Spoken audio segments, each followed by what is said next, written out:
Welcome to the Evolve Effect podcast. I'm Anna. I'm Kirsten. And we're here today to talk to real people with real talk. With real solutions. So enjoy the episode. You'll get to hear from amazing people first leaders about what's working, what's not, and how we are truly evolving the world of work. See you soon.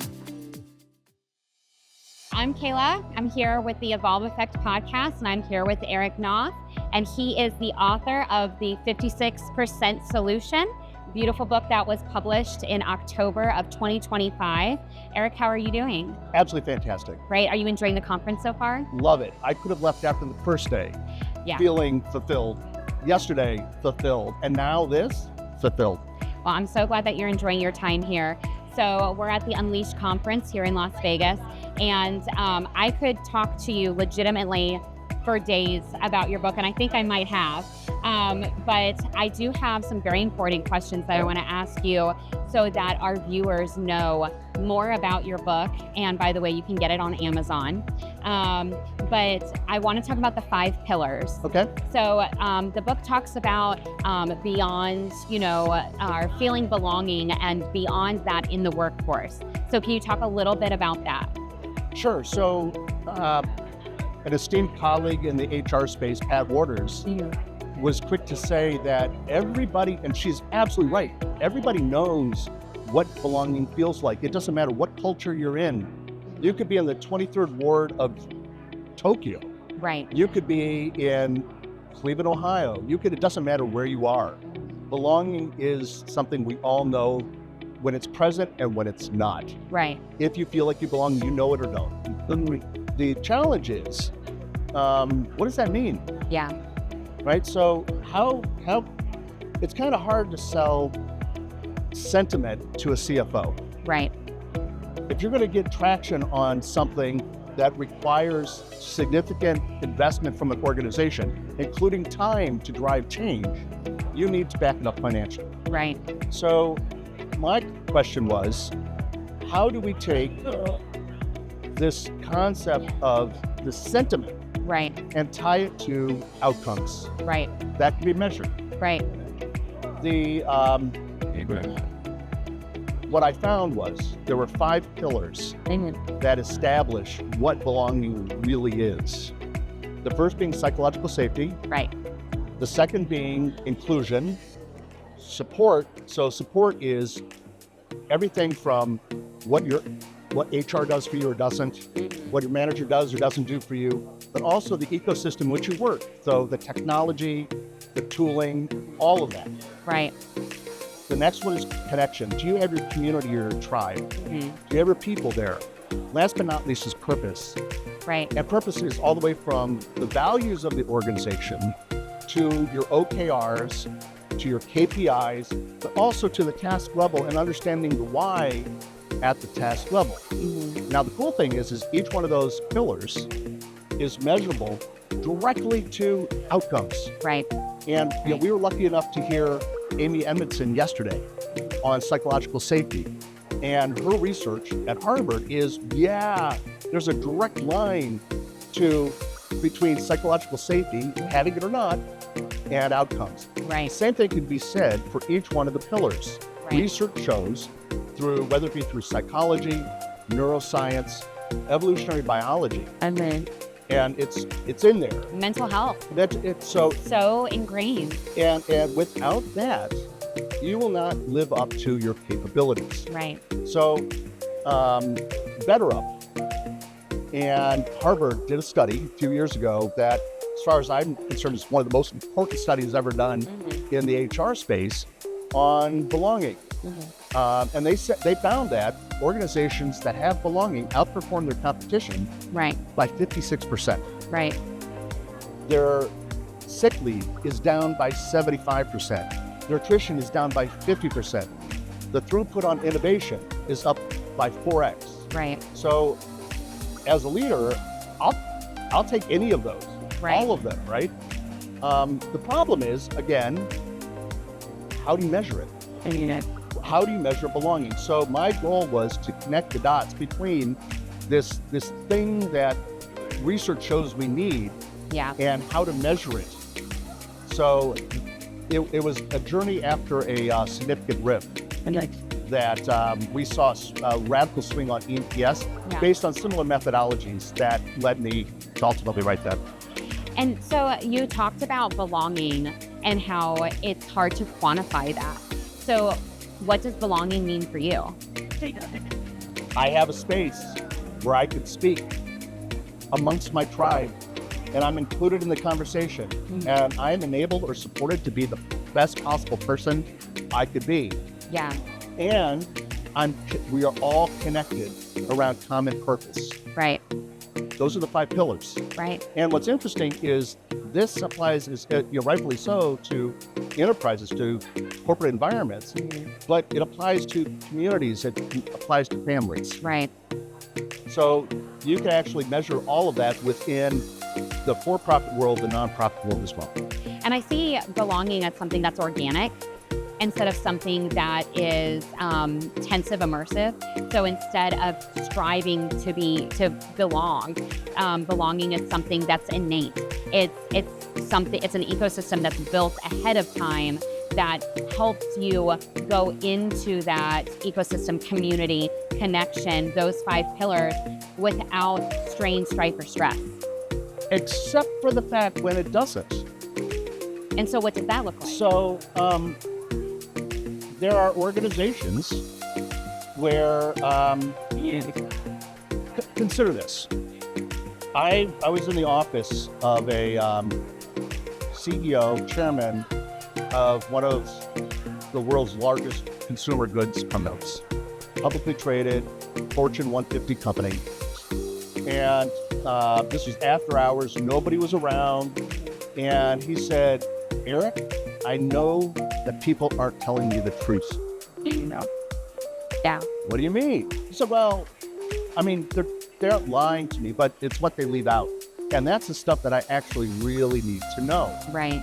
So my response would be, well, name omitted. The reason for that is because they don't have psychological safety to tell you the whole truth, right? The irony is, I didn't have the psychological safety to tell him that. Right. Right?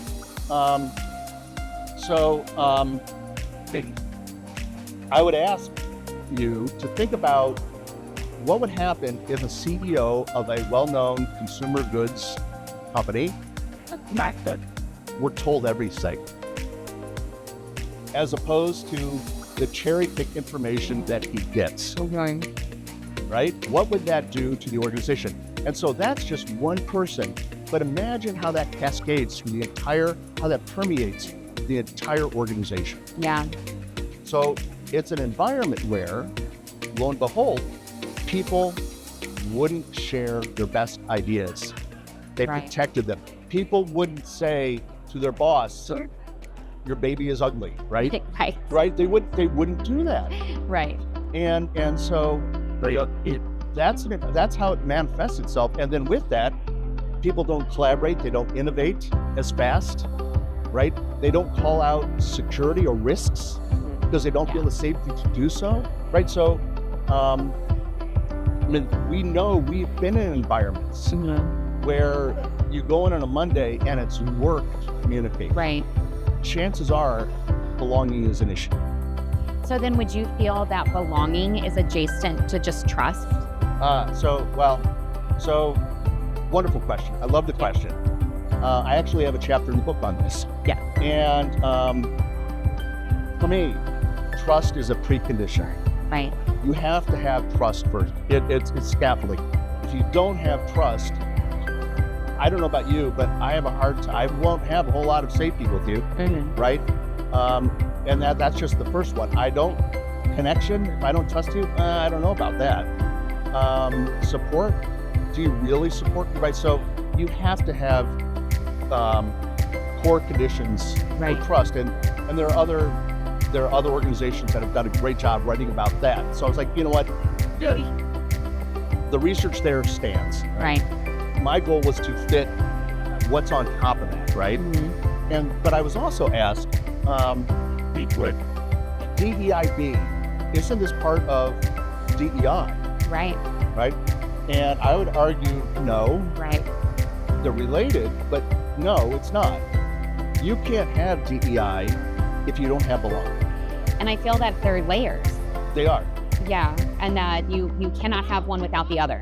You can't, and that's Yeah. exactly it. You cannot have a rich DEI-based environment. Right, Certainly if you don't have trust, right, right? Would you? I mean, no, I won't go there. yeah, If you're going to hire in individuals that are diverse, but they feel like they don't belong, they're going to leave. So, Right. yeah, it is hierarchical. right. And so I have two more things that I want to ask you about. Okay. And again, I can talk to you about it all day, but I don't want to miss the opportunity to educate the audience about your stance on emotional and psychological and company maturity and how that's integrated into the ecosystem and the connection within a company. So, the maturity model that I built, it's based on the 5 pillars. Right. Right. 6 stages, There are 5. 5 stages. Five stages, right? The very first stage is a preparedness to look in the mirror. So I guess, is there something below 1? That's the ignorance, the blind ignorance, and perhaps assumption that this doesn't matter at all, right? And that whole world is very different. Right, Once an organization says, I'm going to get up this morning and I'm going to look in the mirror, they're at 1. right, And all the things, though, that they need to do to start looking at their attrition rates, right, to start looking at sick leave, right? It's when they start doing that and start gathering the data, that's 1. Now, they might also, though, actually be doing a lot of good things. However, you'll find that individuals are reticent to communicate. It's siloed. Folks aren't collaborating. So Right. that's 1.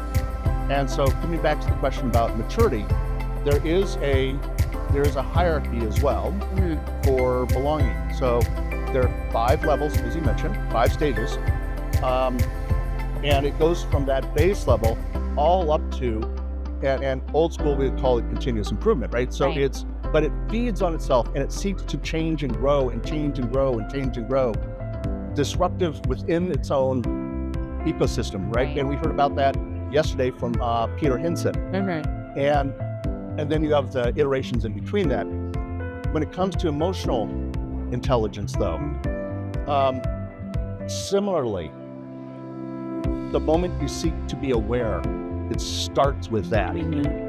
And getting not to go down a Zen path, but the notion of the beginner's mind, Yes, right? How do you get to a point when you're like, and that's level 5, right?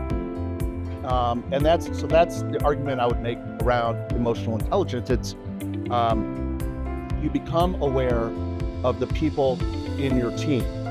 You become aware of the interdependencies that your team has with other teams. You become aware, and it grows that way. which then goes back to the 5 pillars. It will provide the emotional safety and the security, and then it'll provide the connection. So that Right. makes complete sense. So I do want to ask you your why, your 5th pillar. Can you tell us about your why? All right. So, as we've discussed, my background is TA. I started off as TA. It's a passion of mine. However, my perspective has changed over the years, so it's not a matter of just hiring, Right, but why are we hiring? right, Really, why? And I've gone through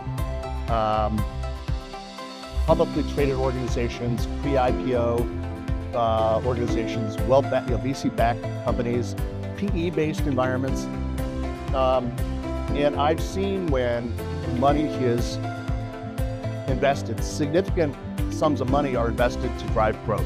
right, After seeing the roller coaster of investment layoff, I firmly believe that we need to take a step back and ask the question, to what end, right? And what is the nature of work? What is the nature of work? Frankly, stop hiring. Now, I don't mean forever, Yeah. but you need to first understand what you're being asked to do, down to the task level. And companies like Deloitte, who's here, they've done a great job of breaking down roles, actual roles, to the task level. And if a task can be done by a bot, use a bot. Yeah. Seriously, use a bot. If a role can be used by bots, use bots. There's another question though, aren't those agents and should they be managed? We'll save that for another day. Right. But if something can't be done by a bot, if AI can't do something, should you hire a human? Perhaps. If you're going to hire a human, it's because you need innate human abilities. Right. My why is, how do we create conditions for that human to thrive and be uniquely human? Valuing the human experience. That is my why. I think that's beautiful. So before we head off, I do want to talk about part 2, or the manifest that came from this book. So I know that your original version was the size of a granola bar. Well, how about a box of protein bars? Okay, box of protein bars. And you're not allowed to drink anything when you consume it. Yeah. So it's like dense, and there's over 400 unique sources, let alone all the references. Right. I cut that back to half in this book, I think. Right. But it's dense. Yeah. And I do intend to bring that out this year. Perfect. As a reference guide.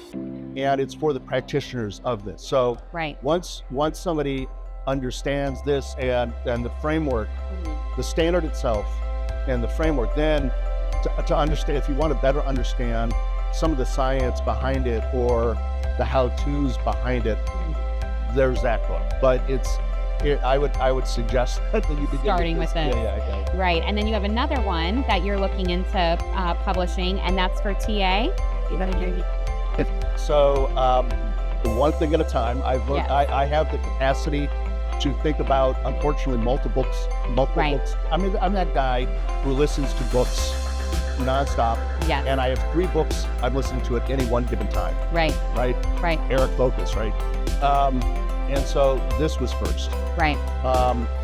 Coming from a TA world, I understand the impact that TA has on the DNA of an organization. Okay. And then coming back to understanding if we indeed are going to hire a human, how does that change how we go to market for talent? Right. But it's not just talent externally; it's also internally, right? And so, I have a handbook in the wings.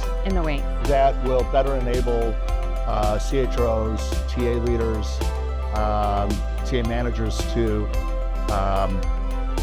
truly address the DNA of the business. Okay. Well, we can't wait to read it. If you haven't already, please read The 56% Solution. Eric, it was so great meeting with you. Thank you for taking the time, and I really appreciate it. Thank you so very much. I really appreciate it. Thank you.